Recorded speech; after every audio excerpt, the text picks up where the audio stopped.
Hey, this is Max. Welcome to Space Marines 2, a Warhammer 40k game.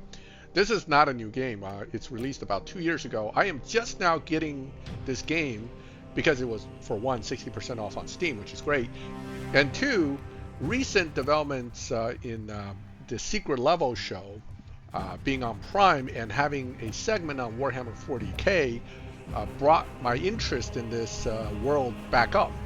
I knew about Warhammer 40k going way back, and most of my viewers, you guys probably don't know anything about Warhammer 40k. It has nothing to do with cars, but this was a tabletop strategic combat game released by Games Workshop, who's in Britain, and it's probably one of the most popular combat tabletop games out there. Huge world, well-developed lore, everything that makes for a great basis for a video game. Much like Dungeons & Dragons did for Baldur's Gate 3, Warhammer 40k has enough lore and cool stuff that a video game that's done right would be extremely fun. Now, because it's a squad strategic combat game initially, I think Dawn of War, which is one of the most well-known series for the Warhammer 40k video games, is based on that concept still. It's more of a squad combat game. You're always going to be dealing with the Space Marines because they are humanity's first and last line of defense and the Emperor's best soldiers in the Warhammer 40k universe. So this game is different. I never played the first Space Marine, which actually lays the story foundation for the second one that we're about to start.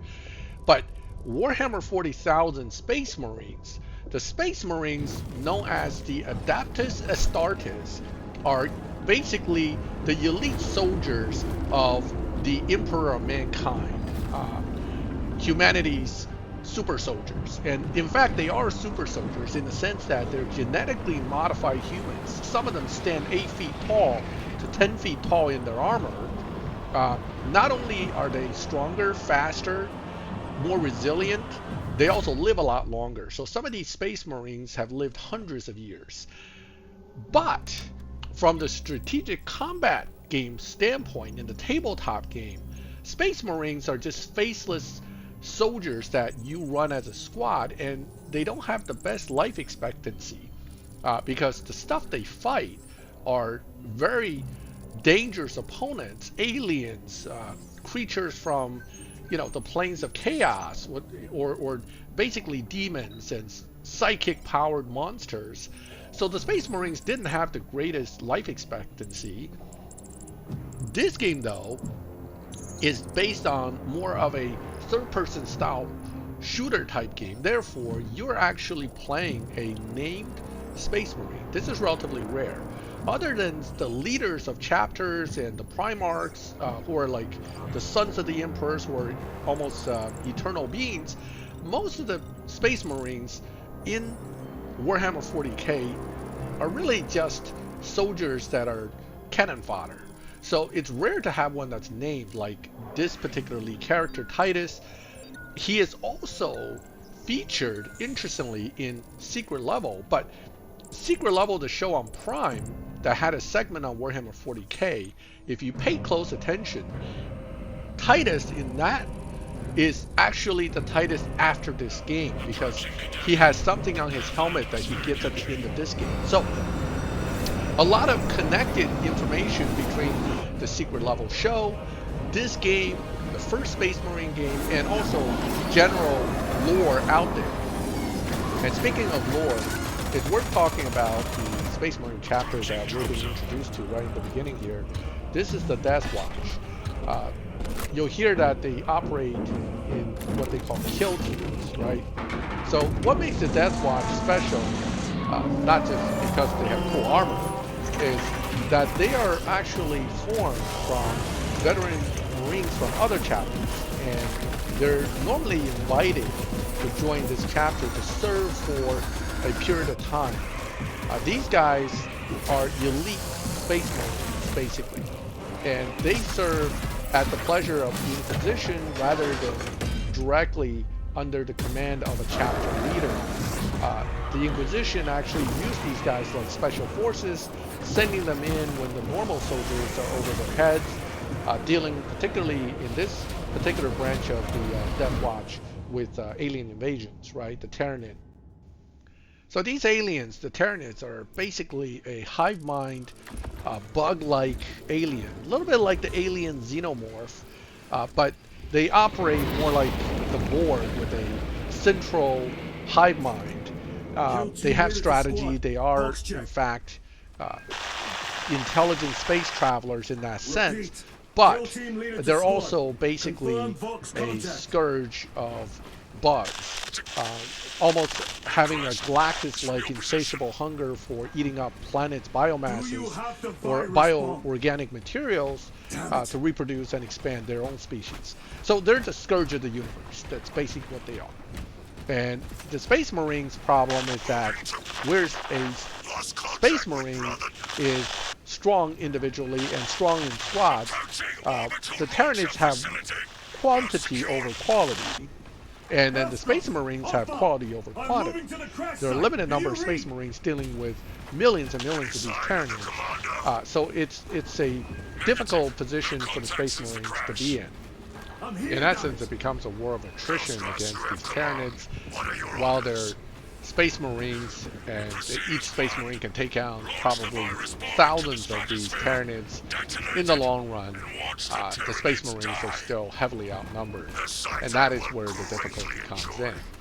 Despite having some very awesome power armor and weapons, the Space Marines are not invulnerable, so enough Terranids overwhelming them can still get them killed. And that's unfortunately the reality of Warhammer 40,000 as a Space Marine, in that you're constantly being sent into situations with low probability of survival.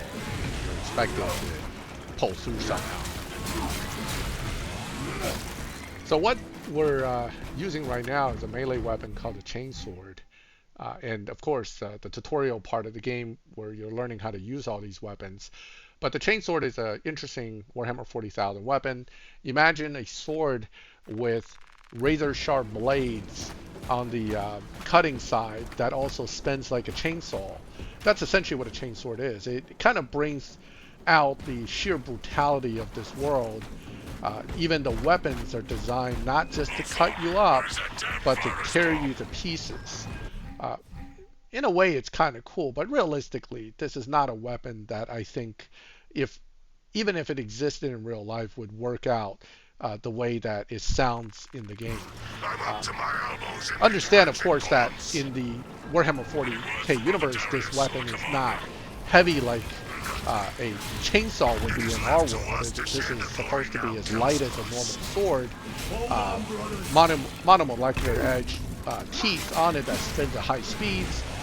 But there's, the motor is very small, and the power source and everything doesn't make it more unwieldy than your typical sword. But a fighting technique developed specifically for this weapon would require you to not only cut, but probably press into enemies as you cut to make sure you get good use out of the chain blade.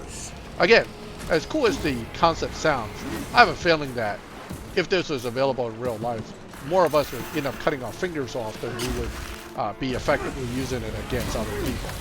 In any case, that is the melee weapon that I am currently being taught how to use in game.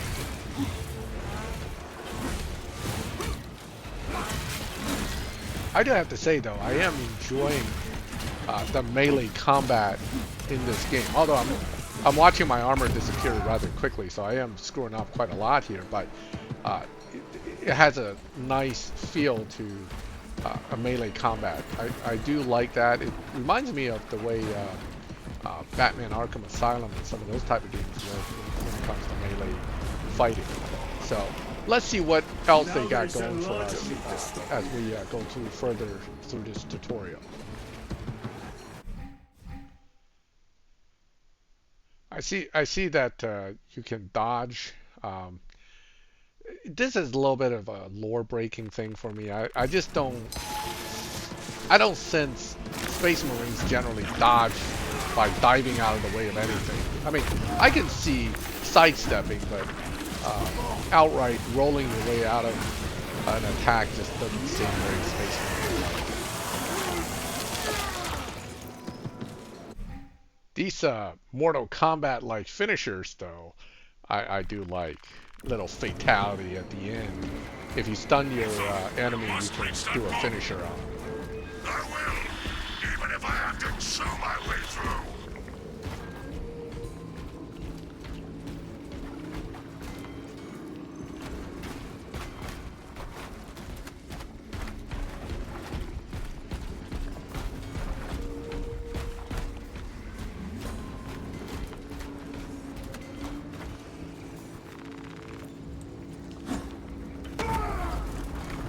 Oh yeah, that right there gives you a little taste of the power behind the power armor, kicking through stone walls and being able to just blow through barriers is very much a Space Marine power armor ability.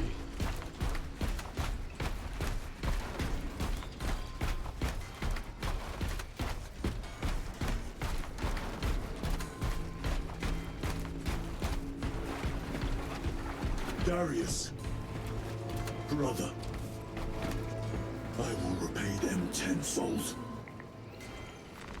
Ooh, the bolt This pistol. bolter will roar in your name. Alright, Darius. so here you go. You I got swear yourself a on it. little ranged weapon to go with your melee weapon. This is actually a common combination for assault squads or assault squad weapon pairing in Warhammer 40,000 for Space Marines. A bolt pistol mixed in with a melee weapon. So a bolter or bolt pistol in this game in Warhammer 40,000 is not the same as what you would think of as a normal pistol, right? Here we go. We're lifting. Look at the size of that rock you just pushed out of the way. So again, your power armor makes you super strong. So anyway, back to the bolt pistol. The way a bolter works in Warhammer 40,000 is that the weapon, one, is essentially a hand cannon in size. You're talking about at least a .75 caliber size barrel, which means it's like 3/4 of an inch shot that you're firing. These bolters do not fire a conventional slug in that sense. What you're actually firing is a rocket-powered bullet, right? So it's rocket-propelled explosive charge that comes out and then drive its way into an enemy and then explodes. So bolters are very powerful weapons. The charge itself, the rocket bullet itself, doesn't fire off within the barrel because, of course, the gas pressure would cause problems. So the theory there is that you do have a conventional charge, an explosive charge that blows the rocket out of the barrel, and then as soon as it blows it out, at the same time it would light it up and allow the rocket-propelled charge to finish its, travel to the target, and then penetrates the target and then explode.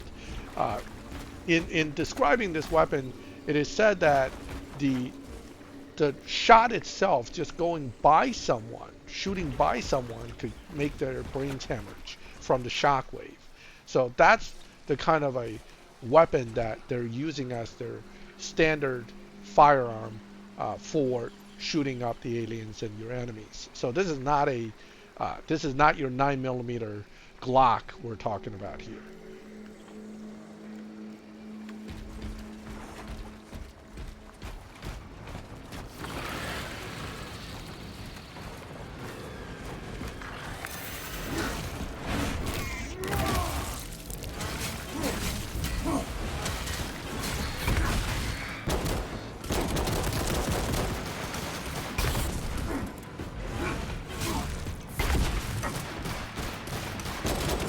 Okay, I have to be honest, I really do suffer. I'm trying to... It's been a long time since I played a game where I actually have to aim at something and shoot it. So this is... yeah. So ignore my poor performance as far as aiming and shooting something here.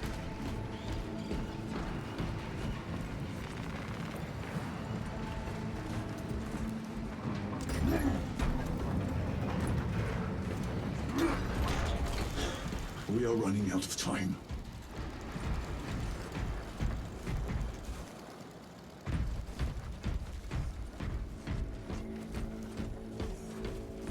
Kill team, I am at the crash site.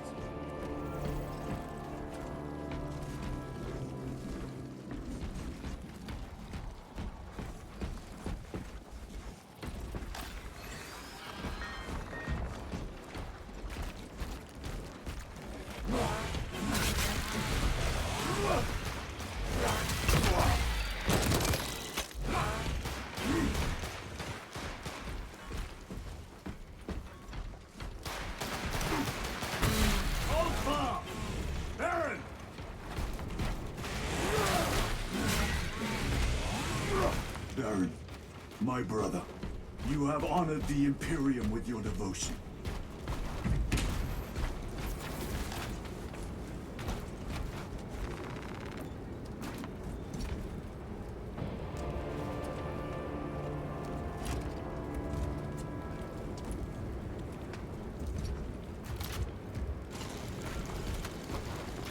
Ulfa! Hellstros, if you can hear me, I have the virus bomb. Headed to the orbital launcher. Is that as hard as you bite, Xenos? Come on!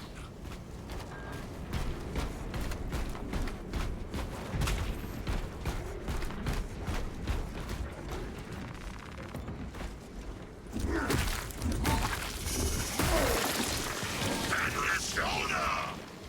Ulfa! No! Your death will not go unpunished.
Tyranids and breaks the perimeter.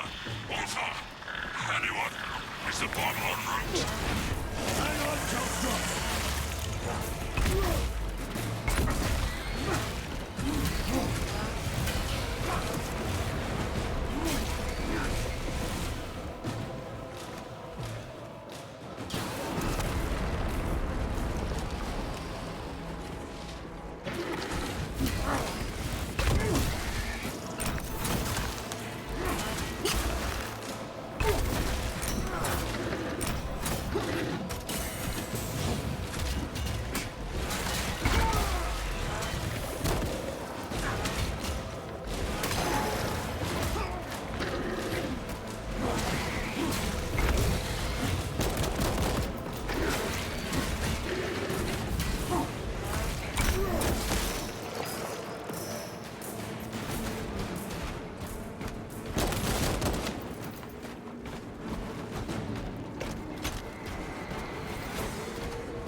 Hellstros, are you with me? I have the bomb!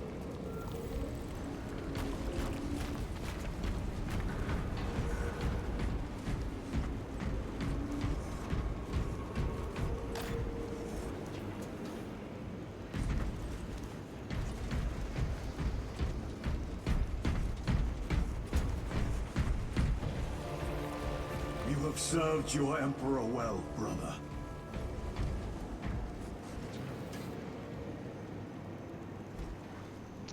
There we go. Now you have the bolt rifle. Record This is log.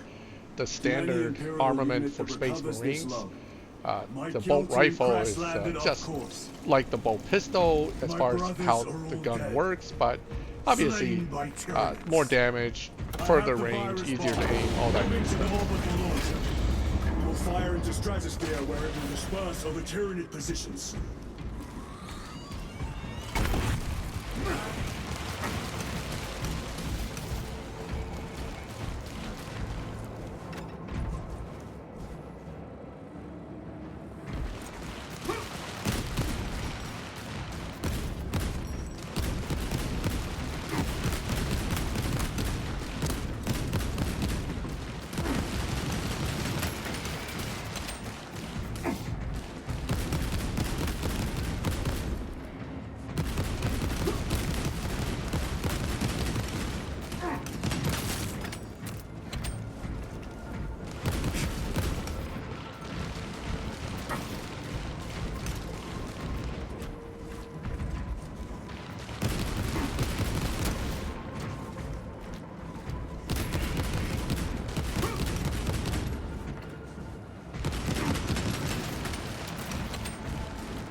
This is our one chance to delay the Tyranid invasion.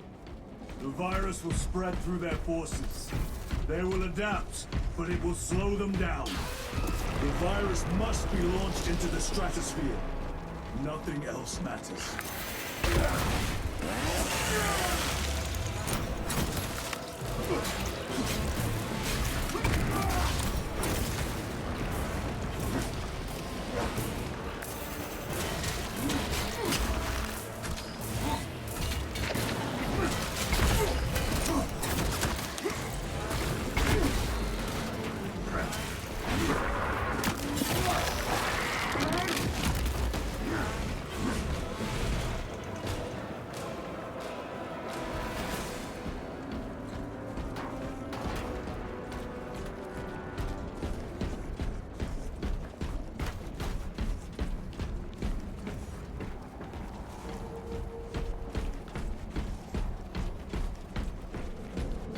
Shift change overdue.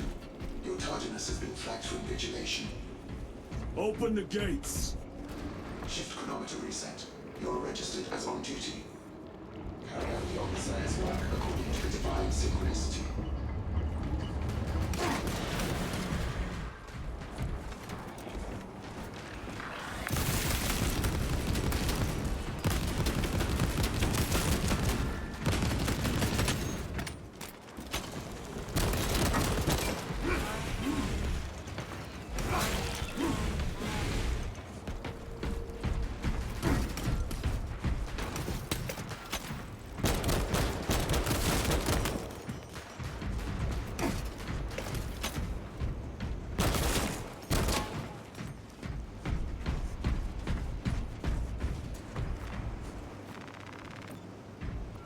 Inserting payload.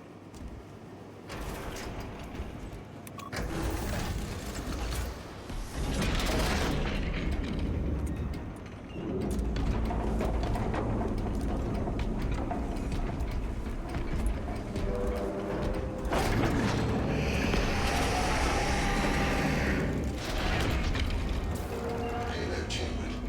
Hazardous material detected. Further benedictions required.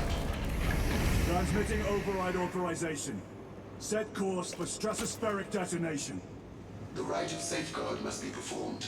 Seek an authorized Magos at the command console.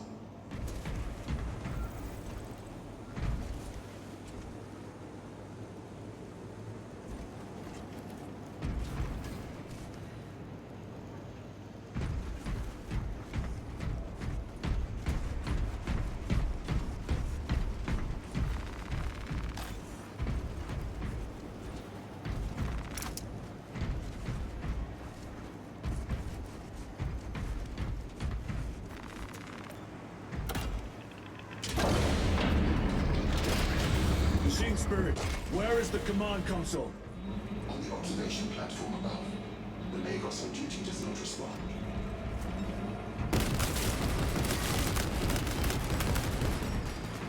Summon the lift.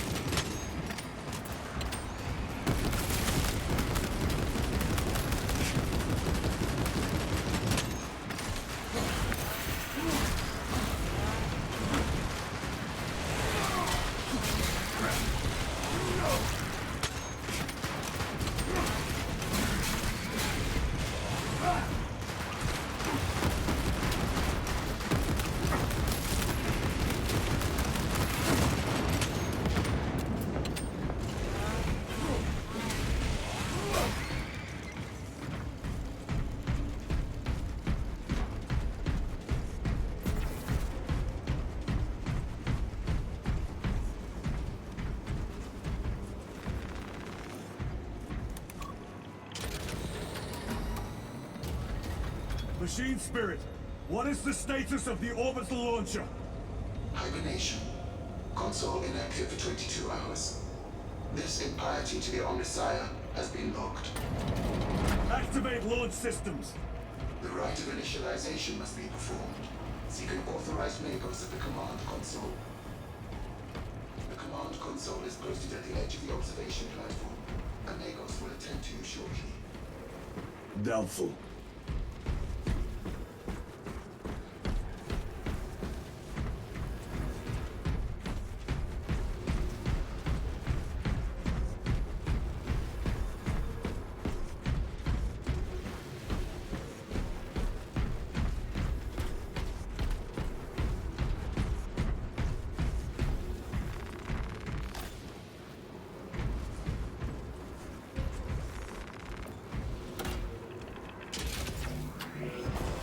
Predictions complete. Awakening systems from hibernation.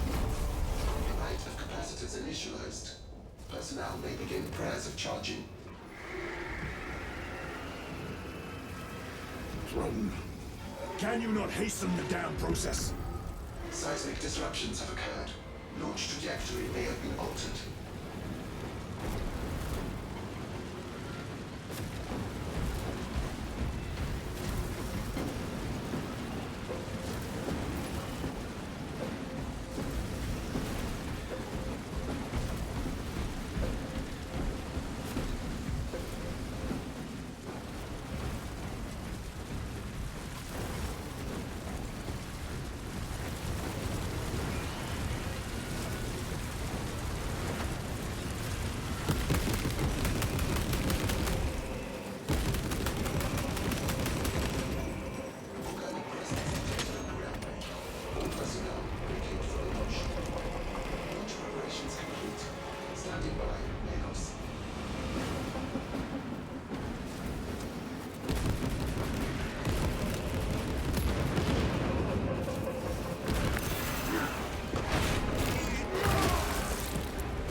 is done.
Take you all with me.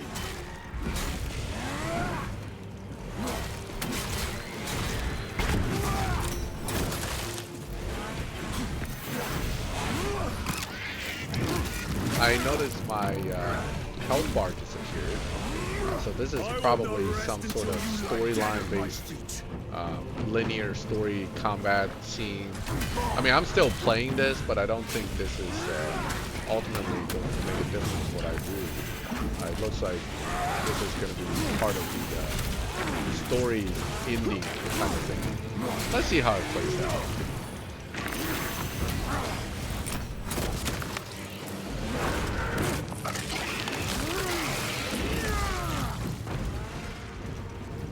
Even if I am slain, I will leave you with wounds by which you will remember.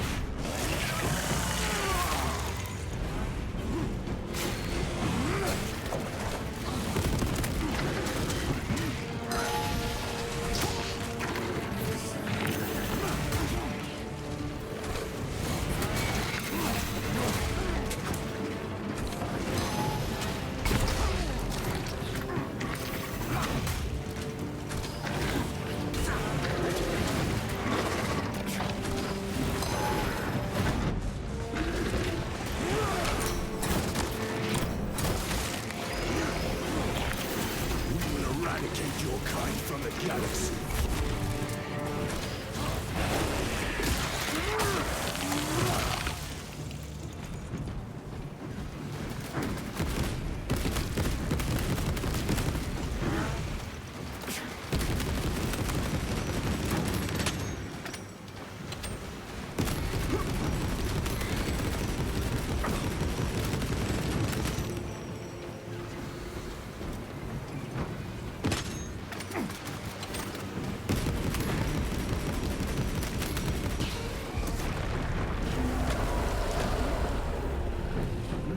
Virus strip your flesh from your bones.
against the Emperor.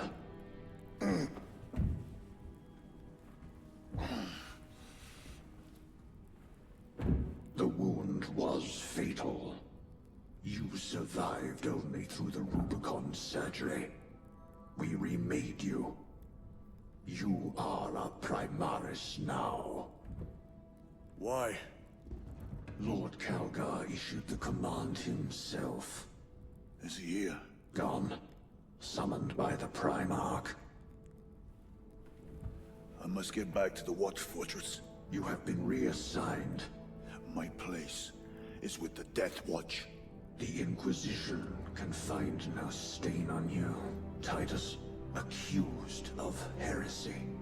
You have served penance in the Death Watch for almost a century. And not once have you faltered. But you will never know redemption until you have faced the judgment of your brothers. Prove yourself to us and know true absolution.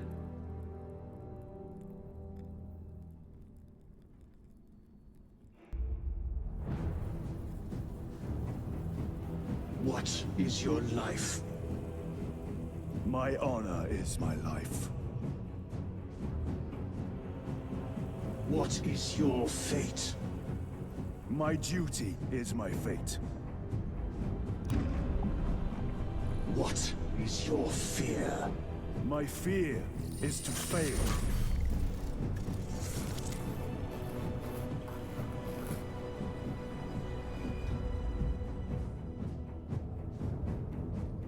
What is your reward? My salvation is my reward.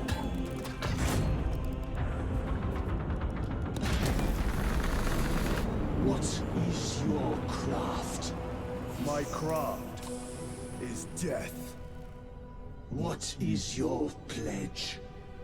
My pledge is eternal service.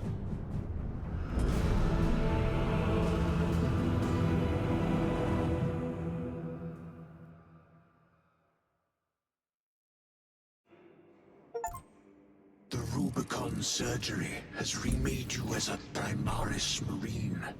You So are the now Rubicon stronger, surgery is essentially faster, a modification and more of your resilient. Space You will Marine take your from place first as an generation to a Ultramarine newer, more once powerful, more. genetically Your modified brothers will know generation. that you served Bigger, in the Death faster, Watch, more powerful. But your dishonorable status as a Black Shield has been redacted from the archives. Should it be discovered, there would be questions. Lord Calgar has offered you a second chance. Do not taint it. Alright, and with that, we're through the tutorial and starting the game.